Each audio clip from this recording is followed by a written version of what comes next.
Makanya kalau kita mau membesarkan daripada batang yang kita nanti pengen kita besarkan, ini tetap kita buang ya, biar tidak mengganggu untuk asupan nutrisi fokus.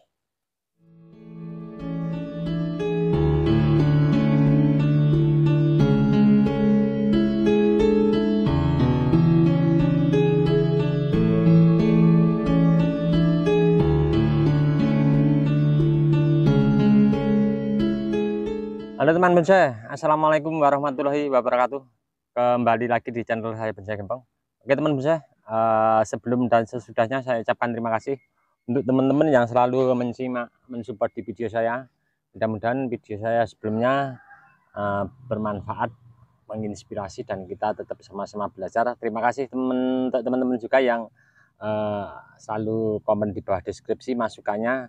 Saya akan selalu pakai. Kita tetap sharing, sama-sama belajar, karena untuk belajar seni bonsai tentunya tidak ada batasannya ya. Selalu ada karya-karya terbaru. Kita bisa lihat di event-event pameran, atau mungkin kita sering main ke tempat-tempat para senior.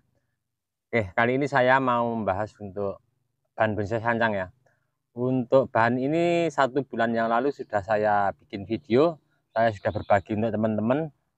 Saya membuat gerak dasar bahan bonsai sancang di bahan indukan dari awal dulu. Pertama indukannya saya stek, kemudian setelah subur saya ambil batang yang muda. Tentunya sancang akan mudah kalau batang yang masih muda ya, untuk penekuan kawatnya. Kalau batang coklat sedikit rentan patah ya. Kali ini saya membuat gerak dasar,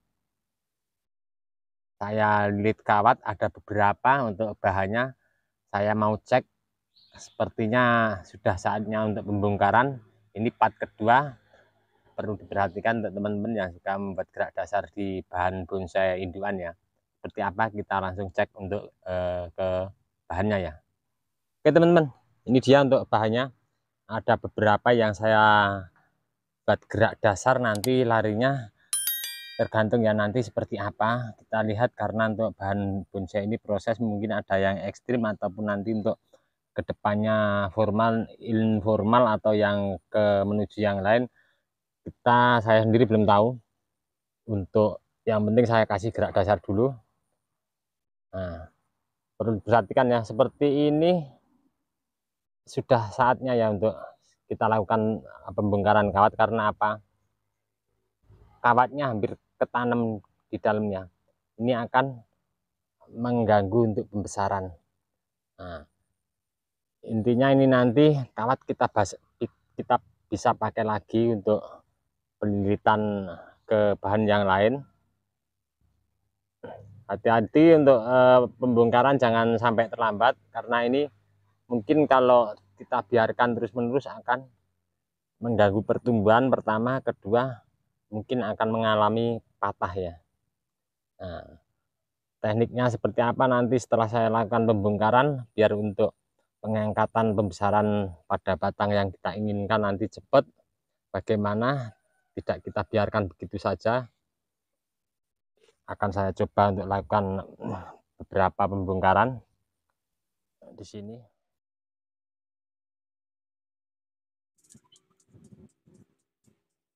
Oke, kali ini sudah saya lakukan untuk seluruh pembongkaran kawat untuk membuat gerak dasar. Satu lagi yang perlu untuk teman-teman perhatikan, saya ini juga belajar teknik-teknik cara pembesaran batang untuk tentunya bahan bonsai, dan mempunyai karakter sendiri-sendiri ya untuk ID pohon. Sebenarnya untuk tekniknya sama ya. Untuk asupan nutrisi untuk memperbesar batang, tekniknya seperti apa? Tentunya kita membuat gerak dasar seperti ini ya. Seperti ini, pengennya kita membesarkan batang yang kita kasih gerak dasar. Ada beberapa yang perlu diperhatikan teman-teman. Seperti ini kita buang, saya buang. Kenapa? Nah, seperti ini saya buang, kenapa? Ini nanti kalau tidak kita buang, dia akan oper duluan ya. Karena dia tidak terganggu oleh lilitan kawatnya. Itu sudah pasti, nanti akan saya tunjukkan, ada contohnya di pada batang di bawahnya yang saya kasih gerak dasar.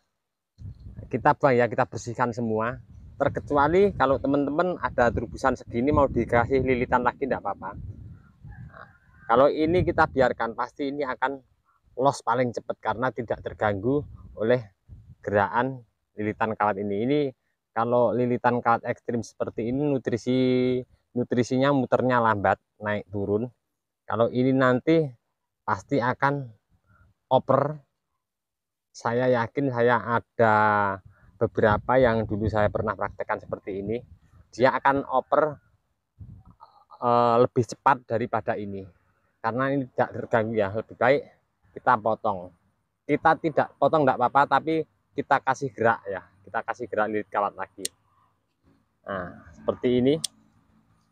Jadi intinya jangan ada titik tumbuh tunas baru di bawah gerakan yang kita ekstrim. Kita bersihkan semua karena akan menghambat pembagian nutrisi ini ke titik tumbuh tunas yang baru yang tanpa terganggu lilitan kawat. Jadi seperti ini ada 1, 2, 3, 4 sampai di bawah.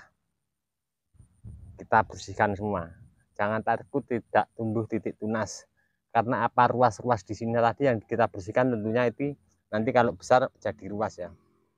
Saya akan tunjukkan yang di bawah saya kasih gerakan dan pada sebelumnya belum ada titik tumbuh tunas. Terus pas saya kasih lilitan di sini, di bawah lilitan gerakan ini ada titik tumbuh tunas dan mendekati oper ya. Kita lihat, saya akan tunjukkan untuk teman-teman. Oke teman-teman, kita lihat ya. Seperti pada contoh ini, dulu tidak ada titik tumbuh tunas ini. Setelah saya gerakkan ada titik tumbuh tunas. Ini nanti kalau kita biarkan titik tumbuh tunas ini akan oper, akan lebih besar daripada ini, paling cepat. Makanya kalau kita mau membesarkan daripada batang yang kita nanti pengen kita besarkan, ini tetap kita buang ya, biar tidak mengganggu untuk asupan nutrisi fokus. Nah, ini ada berapa lagi, kan saya buang saja. Ini karena saya pengen mengejar pembesaran ini untuk saya memaksimalkan minimal nanti mungkin sejempol kaki atau jempol tangan ya, baru saya lakukan cangkok. Nah, seperti ini kita buang saja. Kita bersihkan, jangan takut tidak tumbuh titik tunas. Pasti 100% titik tumbuh tunas akan muncul nanti ya. Kita tetap harus selalu kontrol untuk nanti ada titik tumbuh tunas baru kita buang. Terkecuali teman-teman nanti mau bikin ukuran size kecil ya, medium atau mame, mungkin bisa kita arahkan lagi titik tumbuh tunas yang keluar daripada di sini ya. Tapi saya pengennya nanti pembesaran dulu ya intinya. Oke, untuk langkah terakhir ini juga sangat kita perlu perhatikan ya. Nah, posisi seperti ini ya. Nah, ini kita usahakan kita naikkan ke atas biar asupan nutrisi dia naik turunnya enak ya, cepat untuk asupan nutrisi naik turunnya. Saya sudah siapkan pemancang. Nah, seperti ini kita ikat ke atas ya, kita naikkan ke atas paling ujung daripada pucukan yang kita gerakkan. Untuk teman-teman kalau yang lain agak jauh tentunya tidak bisa diikut sertakan ya. Ini saya ambil contoh yang terdekat. Ini kita bisa lakukan juga untuk penarian. Saya sederhana, bisa ditarik, yang penting posisinya naik ke atas ya. Untuk ujung daunnya paling pucuknya kita bisa maksimalkan, kita ikat. Yang penting posisi paling ujung naik. Nah, seperti ini semuanya nanti saya kerjakan, akan saya tarik begini, saya ikat sama atas. Jadi satu pemancang bisa dipakai ada beberapa, yang dari sini juga nanti saya akan naikkan ke atas begini. Oke teman-teman, ini tadi sedikit dari kami di channel Bonsai Gembong. Mudah-mudahan ini tadi bermanfaat, sedikit pembesaran batang untuk bahan bonsai sancang yang saya gerakkan ekstrim. Untuk kedepannya seperti apa kita mengikuti nanti perkembangan daripada bahan ini ya. Mungkin nanti yang jelas ini endingnya akan saya lakukan biar pembesaran dulu. Terus nanti kalau sudah kira-kira sejempol tangan ataupun nanti insya Allah kalau bisa sejempol kaki akan saya lakukan pencangkuan untuk membuat bahan dasar untuk bahan bonsai sancang. Cukup sekian dulu dari kami channel Bonsai Gembong, mudah-mudahan ini tadi bermanfaat. Kita sama-sama belajar, berbagi. Salam satu hobi, salam budidaya. Assalamualaikum warahmatullahi wabarakatuh.